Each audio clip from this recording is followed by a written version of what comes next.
Hello everyone, this is professor Sana Ansari and आज के इस वीडियो में हम जो डिस्कस करने वाले हैं वो है elements of IMC. I think आपको याद होगा कि हमारे लास्ट वीडियो में हमने क्या डिस्कस किया था, objectives and importance of IMC. मतलब आईएमसी के objectives and importance both are the same question which we did in our last lecture. ठीक है, जिसमें हम लोगों ने कुछ नॉर्मल पॉइंटर्स डिस्कस किए थे, इजी पॉइंटर्स थे काफ़ी, एंड उन्हीं को रिलेट्स करते हुए चलिए आप डिस्कस करते हैं एलिमेंट्स ऑफ आईएमसी। ठीक है, सबसे पहले तो आईएमसी का फुल फॉर्म आप देख सकते हैं। अगेन जो न्यू है, जो फर्स्टली वीडियोस वॉच कर रहे हैं एंड जो स्टार्ट से वीडियोस वॉच कर रहे हैं, उनको पता ही होगा, that is integrated marketing communications. ठीक है, तो आईएमसी की ये क्या एलिमेंट्स है। ठीक है, जैसे कि हमने आईएमसी के फीचर्स देखा है ना, उसकी इम्पॉर्टेंस, उसके ऑब्जेक्टिव्स को डिस्कस किया, बट कौन से एलिमेंट्स आते हैं आईएमसी के, ठीक है, वो हम यहाँ पर डिस्कस करने वाले। नॉर्मली आपने सुना होगा, जैसे कि मैंने integrated marketing communications are also called as promotion mix, ये आपको हमारे फर्स्ट वीडियो में बताया था कि आईएमसी को हम प्रमोशन मिक्स भी कहते हैं। अब प्रमोशन मिक्स में कौन कौन से कंटेंट्स होते हैं, तो जैसे पब्लिसिटी हो गया, पर्सनल सेलिंग हो गया, है ना, आफ्टर सेल सर्विस या सेल्समैनशिप होता है, ये सारे पॉइंटर्स ऑलरेडी हम लोगों ने प्रमोशन मिक्स में डिस्कस किए थे। बट यहाँ पर right now we have to just discuss about the elements of the IMC. तो चलिए स्टार्ट करते हैं, देखते हैं कि आईएमसी के क्या क्या एलिमेंट्स है। So let's start with our first point of the elements of the IMC के एलिमेंट्स का सबसे फर्स्ट पॉइंट आप सब अवेयर होंगे about that particular point, that is publicity. ठीक है, पब्लिसिटी। अब आईएमसी का सबसे मेन एलिमेंट होता है, इंटीग्रेटेड मार्केटिंग में आप पब्लिसिटी कर सकते हैं रिलेटेड टू योर प्रोडक्ट। अब पब्लिसिटी किस लिए की जाती है? पब्लिसिटी उन लोगों के लिए की जाती है जो टारगेट ऑडियंस आपके एडवर्टीजमेंट से इन्फ्लुएंस नहीं हो पा रही है, उन लोगों के लिए we can do a publicity of our product. ठीक है, अब प्रोडक्ट में क्या होता है ना, तो यहाँ पर कैसा होता है ना, पब्लिसिटी में क्या यूज़ किया जाता है या फिर कैसे हम हमारे प्रोडक्ट को प्रमोट करेंगे। तो जो भी हमारे प्रोडक्ट से रिलेटेड जो we can promote our products through news and articles. ठीक है, या फिर जो भी फर्म्स के प्रोडक्ट होते हैं, उनके एक्शंस होते हैं, उनके पॉलिसीज़ एंड उनके जो अवार्ड्स होते हैं। ठीक है, तो ये सारी चीज़ें आप यहाँ पर क्या कर सकते हो, फर्म्स में होने वाले प्रोड्यूस होने वाला प्रोडक्ट से लेके फर्म्स के एक्शंस क्या हो रहे हैं डे बाय डे मार्केट में, and as it is firms जो पॉलिसीज़ मेक करती है उसके अकॉर्डिंग यहाँ पर क्या करना है, पब्लिसिटी हम एडवर्टीजमेंट के थ्रू कर सकते हैं, सॉरी एडवर्टीज़ के थ्रू हमारे प्रोडक्ट को एडवर्टीज़ करते हैं। बट स्टिल मैंने बताया कि ये फेवरेबल भी हो सकती है, अनफेवरेबल हो सकती है। फेवरेबल उनके लिए जो पर्सन एडवर्टीजमेंट के थ्रू टच नहीं कर पा रहे, तो we can do the publicity.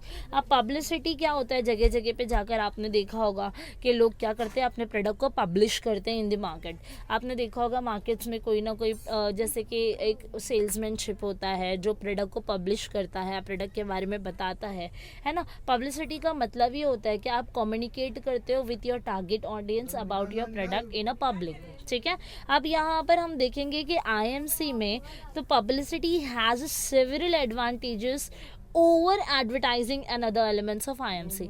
अब एलिमेंट्स ऑफ आईएमसी में पब्लिसिटी के क्या क्या एडवांटेजेस होते हैं वो देख लेते हैं। ठीक है, पब्लिसिटी का बहुत ज़्यादा it may reach to people who may not pay attention to advertising, sales promotion and sales force. कैसा होता है ना, समटाइम हम सेल्स प्रमोट करते हैं, हमारे सेल्स को प्रमोशन करने के लिए जो प्रमोशनल स्ट्रैटेजीज यूज़ करते हैं, एडवर्टीजमेंट करते हैं, बट स्टिल इससे भी अगर पब्लिक इन्फ्लुएंस नहीं हो रही या फिर पब्लिक आपके फॉरवर्ड करने वाले मैसेज जो रिलेटेड करता है आपके प्रोडक्ट से उसको नहीं कैच आउट कर पा रही है, तो ऐसे सिनारियो में we can reach to the people with effective publicity. मतलब हम पब्लिक से मिलकर भी अपने प्रोडक्ट को पब्लिश कर सकते हैं एलिमेंट्स ऑफ आईएमसी के इस पॉइंट से। ठीक है, अब इससे क्या होता है ना, ये बहुत ही ज़्यादा बिलीव एंड ट्रस्ट करती है ना, ट्रस्ट पैदा करती है कस्टमर के अंदर अबाउट योर प्रोडक्ट।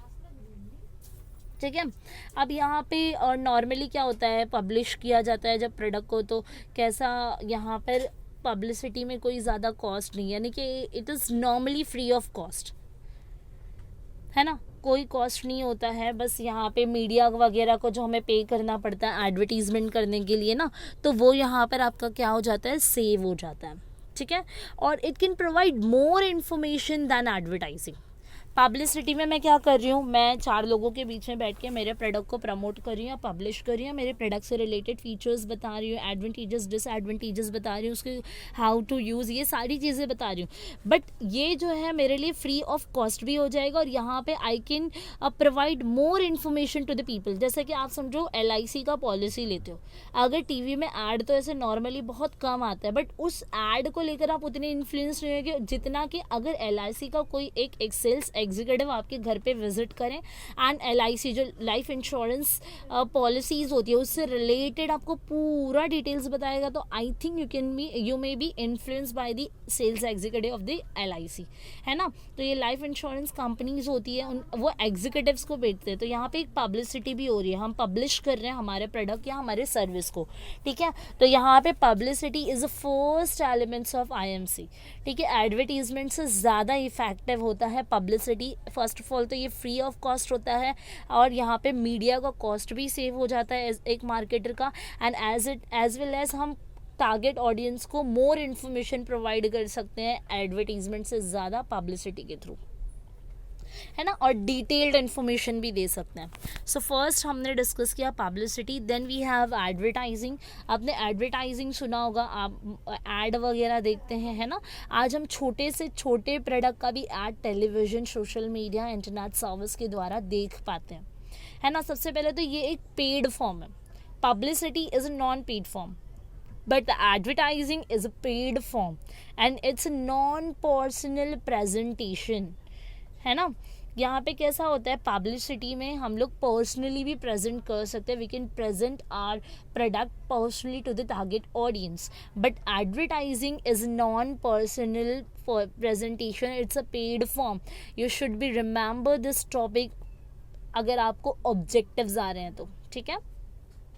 एंड यहाँ पर इसके अलावा जो भी गुड्स एंड सर्विसेज होती है ना, यहाँ पे एडवर्टीजमेंट कैसे कैसे किया जाता है, आप सोचो एडवर्टीजमेंट कैसा होता है, सोशल मीडिया के थ्रू किया जाता है, न्यूज़पेपर, पहले लोग न्यूज़पेपर पे करते थे, है ना, मैगजीन्स वगैरह पे एडवर्टीजमेंट होता है, रेडियोज चैनल्स पे होता था, टेलीविजन्स पे, एंड डायरेक्ट मेल, इंटरनेट, ये सारे सर्विसेज आप देखो, सोशल नेटवर्क, इंस्टाग्राम पे आप देखोगे, इंस्टाग्राम पे भी आपको कुछ प्रोडक्ट को प्रमोट करते हुए लोग दिखाई देंगे, है ना, चाहे वो ब्यूटी प्रोडक्ट हो, चाहे कुछ भी हो, है ना, XYZ, ठीक है। तो यहाँ पर कैसा होता है ना, एडवर्टाइजिंग बहुत ही ज़्यादा इफेक्टिव होता है, ठीक है। एडवर्टाइजिंग से हम लोग एट द सेम टाइम बहुत ज़्यादा टारगेट ऑडियंस को कवर कर सकते हैं, it is a beneficial point of the advertising, ठीक है। सोशल मीडिया पे अगर मैं मेरे कॉस्मेटिक्स प्रोडक्ट्स का यहाँ पे एडवर्टीजमेंट करी, तो सोशल मीडिया पे बहुत सारे लोग एंगेज होते हैं all together, so at the same time I can advertise my product very effectively with use of media, okay, with use of effective advertisement. और मैंने आपको बताया था, a good advertisement can increase your sales, but great, है ना, advertisement आपके एक business को एक्सपांड कर सकता है, ठीक है। सो एडवर्टीजमेंट बहुत ही ज़्यादा इंपॉर्टेंट रोल प्ले करता है। अब कैसे करता है, सबसे फर्स्ट ऑफ ऑल तो ये हेल्प करता है कि हम जैसे एडवर्टीजमेंट को देख के हम बहुत ही इन्फ्लुएंस हो जाते हैं, है ना। जैसे कि गर्ल्स है, अगर फेयर एंड लवली का ऐड आ रहा है, जैसे कि स्लोगन आपने देखा होगा या कंटेंट आपने उसका सुना है कि 7 दिन में गोरा निखार, तो इससे आप यहाँ पर ये देख सकते हो, जल्दी से हमारे माइंड में एक अवेयरनेस क्रिएट हो जाता है ना, कि हमें ये करना चाहिए, तो ये ऑटोमेटिकली अवेयर करता है प्रोडक्ट से रिलेटेड, ठीक है, एडवर्टीजमेंट। एंड एक पॉजिटिव एटीट्यूड बिल्डअप करता है related to the brand in the mind of the target audience, ठीक है। ब्रांड इमेज क्रिएट करता है, ब्रांड लॉयल्टी बढ़ा देता है, ब्रांड इमेज, लॉयल्टी, ये सब हमने लास्ट लेक्चर में पढ़ा है, you can watch my last video for this, ठीक है। And we can easily counter the claim of the competitors, it means we can easily fight with our competitor, okay. Then we have our third point, that is sales promotion. Sales promotion क्या होता है, तो आप यहाँ पे देख सकते हैं, सेल्स प्रमोशन में ना डिफरेंट डिफरेंट टेक्निक्स आती है से, जैसे कि how the marketer can expand और increase the sales of the that particular product. तो जैसे कि सेल्स प्रमोशंस के कुछ टूल्स हैं, यहाँ पे हम देख सकते हैं। अगर मैंने मार्केट में एक न्यू पेन लॉन्च किया है, ठीक है, अब मुझे उस पेन को प्रमोट करना है, इसकी सेल को प्रमोट करना है, तो मैं क्या क्या करूँगी। फर्स्ट ऑफ ऑल मुझे क्या करना पड़ेगा, जैसे कि I can give some discount offers, I can give some free samples, free gift distribution, I have to give some guarantees, warranty, है ना। अगर मैं ब्रांडेड वॉच दे रही हूँ, sorry branded pen sale out कर रही हूँ मार्केट में, जैसे कि पायलट होता है, फाउंटेन होती है, अगर मैं कर रही हूँ, तो यहाँ पे समझो हो सकता है bunch of pens I am going to sold out in the market ना, तो यहाँ पे मुझे कुछ डिस्काउंट ऑफर्स देने होंगे, है ना, कुछ एक्सचेंज ऑफर्स देने होंगे, फ्री सैम्पल्स को डिस्ट्रीब्यूट करना पड़ेगा, जिससे मैं क्या कर सकती हूँ, कस्टमर को यूज टू करा सकती हूँ मेरे प्रोडक्ट से। जैसे we can take the example of Jio. Jio जब निकला था तो आपको पता होगा कि जियो ने वाले ने क्या किया था, काफ़ी टाइम तक, ऑलमोस्ट 6 months तक, ठीक है, पीपल वो यूजिंग जियो का SIM card freely, free internet service, free SIM card services, ठीक है। तो जियो ने क्या किया, पहले लोगों को आदत लगवाया कि लोगों को हैबिट हो जाए कि वो जियो का सिम कार्ड यूज़ करें, एंड देन उसके बाद आफ्टर 6 months, आफ्टर 1 year उसने चार्ज करना स्टार्ट किया। मतलब उसने पहले लोगों को आदत लगाया फ्री सैम्पल डिस्ट्रीब्यूट करके, that is called as free sample. मैंने फ्रीली सैम्पल डिस्ट्रीब्यूट किया in the target audience, then फिर मैंने चार्ज करना स्टार्ट किया, तो इससे कस्टमर को भी एक ब्रांड लॉयल्टी हो गई, मतलब कस्टमर यूज टू हो गया, तो नेक्स्ट टाइम वो डेफिनेटली आपका ही प्रोडक्ट परचेस करेगा। तो that is called as free sample. Free sample सुनने में ऐसा लगता है कि फ्री सैम्पल दे रहे हैं, बट इसका बहुत ही ज़्यादा पॉजिटिव इफेक्ट पड़ता है मार्केटर पे, मार्केट या फिर पर्टिकुलर फर्म पे, ठीक है। आफ्टर सेल सर्विस देना, ये सब sales promotion strategies and tools है जो मैं बता रही हूँ, ठीक है। फिर या फिर कॉम्बो पैक्स देना, कॉम्बो प्रोडक्ट देना, एक बिग प्रोडक्ट के साथ एक स्मॉल प्रोडक्ट आपको फ्री देना है। आप देखते हो ना, मैगी का अगर आप लेते हो, ओट्स वगैरह का अगर आप बड़ा कोई पैक लेते हो 1 kg 2 kg का, तो आपको वहाँ पर क्या मिलता है, छोटा पैक फ्री मिलता है। So it's a combo pack, जिससे आप आपके सेल्स को प्रमोट कर रहे हो कि नेक्स्ट टाइम अगर ओट्स का पैक खत्म होता है तो you will definitely go to purchase that particular product only ना। आप फिर से उसी प्रोडक्ट को परचेज करने जाओगे जहाँ पर आपको यहाँ पे फ्री में कॉम्बो पैक मिला था, ठीक है। सो ओके, आगे है स्पॉन्सरशिप। स्पॉन्सरशिप क्या होता है, यहाँ पे क्या होता है ना, फर्म क्या है ना, स्पॉन्सर करती है। जैसे कि समझो अगर एक मेरा बहुत बड़ा समझो कि स्टील का शॉप है, ठीक है, मैं स्टील के एसेसरीज़ बिल्डअप करती हूँ, किचन एसेसरीज़ बनाती हूँ, ठीक है। तो यहाँ पे मैं मेरे प्रोडक्ट को और ज़्यादा प्रमोट या उसकी सेल्स बढ़ाने के लिए क्या कर सकती है, स्पॉन्सरशिप कर सकती हो। अब स्पॉन्सरशिप में क्या होता है ना, कोई भी फर्म स्पॉन्सर कर सकती है, जैसे कोई स्पोर्ट्स प्रोग्राम्स होते हैं, कोई कल्चरल प्रोग्राम होते हैं, सोशल इवेंट्स होता है ना, कोई क्रिएटिविटी प्रोग्राम्स होती है, तो वहाँ पे क्या किया जाता है, मैं क्या कर सकती हूँ, उस प्रोग्राम में स्पॉन्सरशिप कर सकती हूँ, जिससे क्या आएगा, अल्टीमेटली मेरे प्रोडक्ट का सेल बढ़ेगा। जैसे we can take the example of Sultan movie. आप सभी ने सुल्तान मूवी देखा होगा। अब सुल्तान मूवी में आपने देखा होगा एंड में, सुल्तान मूवी है, ठीक है। सुल्तान मूवी में एंड में क्या हुआ था कि जब वो फाइट करने वाला रहता है ना, तो शहर में आके जब वो एंड में करने वाला रहता है तो उस पर कोई स्पॉन्सर नहीं करता है, तो एंड में जो कुकरेजा कुकर वाला उसके ऊपर सलमान खान के ऊपर जो स्पॉन्सर करता है ना, मतलब पैसे लगा रहा है या स्पॉन्सर कर रहा है, तो यहाँ पे मतलब कुकरेजा कुकर वाले ने क्या किया था, सलमान खान पे पैसे लगाए थे, उसको स्पॉन्सर किया था, उसको प्रमोट किया था, उससे अल्टीमेटली सलमान खान फाइट कर रहा है वो तो हो ही रहा था, बट कुकरेजा कुकर ने स्पॉन्सर किया तो कुकरेजा कुकर का भी एडवर्टीजमेंट वहाँ पर हो रहा था। That is called as sponsorship, ठीक है। जैसे कि रोलेक्स की जो वॉचेस होती है ना, लग्जरियस, रोलेक्स क्या है, रोलेक्स कौन सी वॉच है, the king of luxury watches, ठीक है। तो ये भी क्या करता है, रोलेक्स भी क्या करता है, जो हमारा जो टेनिस का टूर्नामेंट है ना, वहाँ पर ये स्पॉन्सरशिप करता है, वहाँ पे वो लोग पैसे लगाते हैं, वहाँ पे स्पॉन्सरशिप करते हैं, ठीक है। तो इससे अल्टीमेटली रोलेक्स वॉच का भी क्या हो रहा है, मतलब यहाँ पे इंक्रीमेंट हो रहा है, उनका सेल्स प्रमोट हो रहा है। तो you should remember always 2 examples of mine, that is Kukreja cooker and the Rolex watch. Then we have personal selling. Personal selling क्या होता है, it involves face to face communication between the firms representative and the prospect. मतलब जो भी मेरी target audience है या फिर जो भी मेरा कस्टमर है उसके साथ मुझे क्या करना है, फेस टू फेस कम्युनिकेशन करना है ना. It should be in the firms representative. जैसे मैंने LIC का एग्जाम्पल दिया तो मैंने क्या बोला कि जो LIC का जो भी रिप्रेजेंटेटिव या sales executive, he will visit in my home. वो मेरे घर पे विजिट करेगा and then I can easily contact face to face. तो यहाँ पे it is called as personal selling. इससे क्या होता है ना, कस्टमर को एक थोड़ा ट्रस्ट बिल्ड होता है. कस्टमर को we can easily persuade to purchase our product. अगर if I am a sales executive of the Reliance life insurance company, अगर मैं आपके घर पे जाके प्रोडक्ट को मुझे बेचना है तो मैं पूरी तरीके से कोशिश करूँगी आपको कन्विंस करके मैं उस सर्विस या उस प्रोडक्ट को बेचूँ एंड मैं आपको खुद को परसुएड करवा सकती हूँ कि आप मेरे प्रोडक्ट को ख़रीदें. ठीक है, क्लियर इन्फॉर्मेशन मिल जाती है हमें प्रोडक्ट से. एंड फिर क्या होता है, हम कस्टमर्स के साथ एक गुड रिलेशन मेंटेन कर सकते हैं. ठीक है, चलो now 6 point is public relations, जिसके लिए हमें ज़्यादा पढ़ने की ज़रूरत नहीं पड़ेगी because we already did the personal selling. Personal selling is all about the public relations. ठीक है, क्योंकि पर्सनल सेलिंग से आपका automatically good public relations buildup होता है. ठीक है, ये बहुत ही ज़्यादा इंपॉर्टेंट होता है ना आपको, क्योंकि यहाँ पे ऑटोमेटिकली आपका क्या होता है, you can easily maintain and enhance goodwill of the particular firm. ठीक है, देन वी हैव पैकेजिंग. अच्छा, अब अगर कोई प्रोडक्ट को आप बेचते हैं ना तो पैकेजिंग बहुत ही ज़्यादा मैटर करता है आपके प्रोडक्ट में. ठीक है, क्योंकि कैसा होता है ना, आप सोप खरीदने जाते हैं, जनरल एग्जांपल, आप मार्केट जाते होंगे, आप मेल हो फीमेल हो, आप मार्केट जाते होंगे, है ना. आप मार्केट में कोई सोप का शॉप देखते हैं, साबुन का, तो यहाँ पर आपने देखा होगा कि आपको सारे ब्रांड के एक साइड पे सोप मिलेंगे, जैसे कि लक्स हो गया, निरमा हो गया, लाइफबॉय हो गया, डव हो गया, है ना.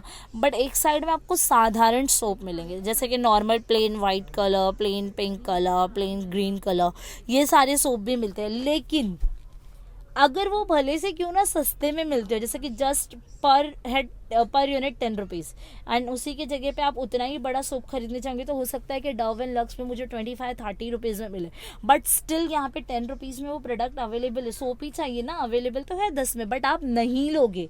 क्यों? बिकॉज उसका पैकेजिंग इतना इफेक्टिव नहीं हो. आपने देखा होगा वो साधारण सोप जो है ट्रांसपेरेंट पैकेज में होते हैं, जिसपे कोई चीज़, कोई डिटेल्स मेंशन नहीं होती. अगर कल को आपको उससे कोई साइड इफेक्ट हो गया तो आपको कंप्लेंट करने के लिए कोई फीडबैक ID तक नहीं होगा या फिर कोई कांटेक्ट नंबर भी नहीं होगा जिस पे आप कांटेक्ट करें. बट यहाँ पे पैकेजिंग क्या होता है ना, पैकेजिंग बहुत सारे इंफॉर्मेशन को क्या करती है, कैरी करती है. अब पैकेजिंग में आपने देखा होगा आपको सब चीज़ें दिखेगी. सबसे पहले तो एक ब्यूटीफुल कलर दिखाई देगा. ठीक है, attractive packaging it's very must. आप पैक कर लो, normally each and every products are getting with proper packaging, but packaging में भी your packaging should be attractive. ऐसा पैक करना आपके प्रोडक्ट को कि प्रोडक्ट को अंदर से कैसा है, that is the secondary thing. Primary thing customer आपके पैकेजिंग को देख के ही चूज कर ले कि नहीं यही आपको खरीदना है. ठीक है, तो यहाँ पे कैसा होता है, पैकेजिंग पे आप सारी डिटेल्स, लेबलिंग होता है उसके अंदर, सारी डिटेल्स मेंशन करते हैं. इवन आप ये भी एश्योरिटी देते हो कि कल को अगर कुछ प्रॉब्लम हो रही है तो you can make a comment, you can make a feedback on that particular, है ना. फीडबैक मेल ID दी जाती है, कस्टमर केयर नंबर्स दिए जाते हैं, या फिर कल को आपको बल्क में ऑर्डर मंगाना है उसके लिए भी कॉन्टैक्ट डिटेल्स दी जाती है. तो ये सारी चीज़ें पैकेजिंग में बहुत ही मैटर करती है. देन है third last of the elements of the IMC, that is trade fairs and exhibitions. Trade fairs and exhibition ना ये बहुत ही ओल्डेस्ट फॉर्म है of promoting the sales of product के सेल्स को अगर बढ़ाना है तो जो trade fairs and exhibition setup किए जाते थे वो बहुत ही ओल्डेस्ट फॉर्म है. अभी बहुत रेयरली ट्रेड फेयर्स लगाए जाते हैं. जैसे दिवाली के मौके पे आपने देखा होगा तो ट्रेड फेयर्स लगता है जहाँ पे ईच एंड एवरी थिंग्स का एक मेला लगाया जाता है, ईच एंड एवरी प्रोडक्ट्स का. लेकिन ये कैसा होता है, वंस इन अ ईयर और 2 times इन अ ईयर होता है. बहुत ही rarely trade fairs and exhibitions लगाई जाती है. लेकिन normally trade fairs and exhibitions जो है नहीं होता. बट ट्रेडिशनल डेज में देखेंगे तो इसी तरीके से मार्केटिंग होता था, बट अभी नहीं होता है, अभी बहुत रेयर होता है. लेकिन इससे क्या होता है ना, ट्रेड फेयर्स एंड एग्जीबिशन से क्या होता है, आप एक साथ बहुत सारी टारगेट ऑडियंस को क्या कर सकते हो, यहाँ पे अचीव कर पाओगे. और आप उसके साथ साथ आपके कॉम्पिटिटर्स का जो एफर्ट्स है ना वो भी ऑब्जर्व कर पाओगे। समझो कि आपका ट्रेड फेयर लगा हुआ है, प्रोडक्ट्स का मेला लगा हुआ है, बहुत सारे प्रोडक्ट्स बिक रहे हैं, बट उसमें से कुछ प्रोडक्ट्स ऐसे होंगे जो सेम होंगे बट अलग अलग लोग बेच रहे हैं। तो आप उनके एफर्ट्स को देख सकते हो, ऑब्जर्व कर सकते हो कि आपको क्या स्ट्रैटेजीज यूज़ करनी पड़ेगी टू इंक्रीज योर सेल। ठीक है। Then we have direct marketing. Direct marketing क्या होता है? It involve several techniques to sell product directly to the customer.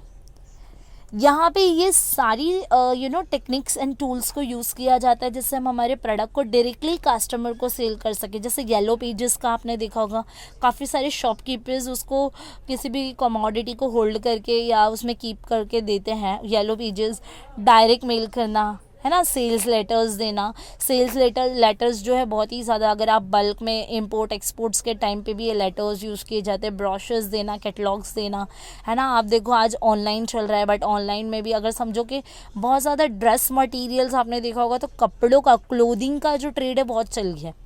Readymade कपड़े या फिर नॉर्मल कपड़े आपने देखा होगा, है ना, तो इनके कैटलॉग्स हमें मिलते हैं। तो this is called as direct marketing. We are not using, अब जैसे आपने आपकी किसी फ्रेंड का स्टेटस देखा होगा जिसने बहुत सारे अच्छे अच्छे ब्यूटीफुल ड्रेसेस का किया है, एंड देन आपको जिसमें से जो पसंद आता है आप उसका प्राइस पूछते हो एंड देन आप उसे परचेज करते हो। तो this is called as direct marketing. It means we are not using, मतलब मीडिया या एडवर्टीजमेंट कुछ नहीं यूज़ कर रहे हो, बस आप स्टेटस पे पुट कर रहे हो या फिर मैं इंडिविजुअली मेरे फ्रेंड्स को दे रही हूँ, तो वाया ईमेल और इंटरनेट एंड टेलीमार्केटिंग के थ्रू आप ये सब करते हैं। ठीक है। Then the last one is internet. अच्छा, एक्चुअली कैसा होता है ना, इंटरनेट को हम लोग नॉर्मली, मैंने पहले नहीं बोला जाता था elements of IMC, but nowadays internet is playing very important role. That's why some authors consider the internet as an elements of IMC. काफ़ी ऑथर्स ने ये जो इंटरनेट है इसको कंसिडर किया है कि ये आईएमसी का ही एलिमेंट है, क्योंकि आज आप देखोगे तो each and everything, even the study are also going with the use of internet, है ना। गोइंग ऑन स्टडी हमेशा भी क्या हो रही है, सोशल मीडिया नेटवर्क्स या वेबसाइट्स को यूज़ करके की जा रही है। Even we people are conducting exams too. ठीक है। So I hope you people like my video. If you have any doubts and difficulties, you can make a comment on my YouTube channel. Okay, just subscribe my YouTube channel and hit the bell icon and share it to your friends too. Okay, that is enough for today. Bye, have a nice day.